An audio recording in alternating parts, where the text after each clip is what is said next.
आज करंज्यासाठीचे सारण बनवले, कसं ते सांगतेच पुढे. पण त्याच्या आधी आजच्या सकाळची सुरुवात पण गरम पाणी पिऊन केली.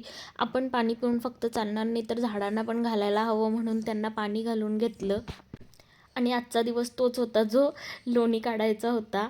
पण लोणी काढल्याच्या नंतर सगळ्या भांड्या चिकट होतात, म्हणून आधीच सिंकमध्ये जेवढ्या भांड्या होत्या ते क्लीन करून घेतल्या. मग लोणी काढून घेतलं. त्याच्यानंतर मावशींसाठी ते ताक जे असतं ते डबा भरून ठेवले. तूप कडवून घेतलं. कडवलेलं तूप डब्यामध्ये काढून घेतलं.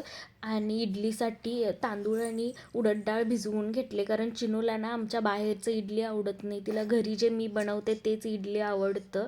मग त्याच्यानंतर करंज्यासाठी सारण बनवायला घेतलं. तर हे गुळाचं सारण आहे. त्यासाठी मी भाजलेल्या शेंगदाण्याचं कूट 1 वाटी, अर्ध वाटी तीळ, तेही छान भाजलेलं, ते गार होण्यासाठी बाजूला ठेवून दिलं. आणि इथे मी साखरेचं सारण बनवायला घेतले. तर 1 वाटी साखर, त्याच्यामध्येच विलायची घालून ते मस्त बारीक करून घेतलं.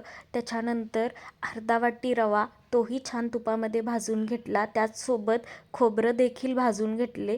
ते सगळं मिक्स केलं आणि बाजूला ठेवून दिलं. तोपर्यंत गुळाचं सारण देखील गार झालं होतं.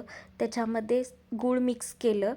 तर गरम असताना मिक्स केलं तर ते थोडंसं गूळ मेल्ट होतं, म्हणून गार झाल्यावरती मिक्स केलं. त्याच्यात सुंठ पावडर घातले आणि ते देखील छान मिक्स करून ते पण बाजूला ठेवून दिले. आता बघू कधी बनवते करंज्या. आज दुपारच्या जेवणात मी भातच खाल्ले होते. आणि इथं दांडियासाठीची तयारी सुरू आहे सोसायटीत. इथं चिनूचं दांडिया खेळून प्रॅक्टिस करणं सुरू होतं. आणि दीदी खेळते म्हटल्यावरती आम्ही का मागं राहायचं, म्हणून इथं आर्य पण खेळतोय तिच्यासोबत. आणि चिनू कशी दिसते सांगा मला. तर आम्ही खाली गेलो. अजून एवढे लोक आले नव्हते आणि इथं सेल्फी पॉईंट पण बनवलं होतं.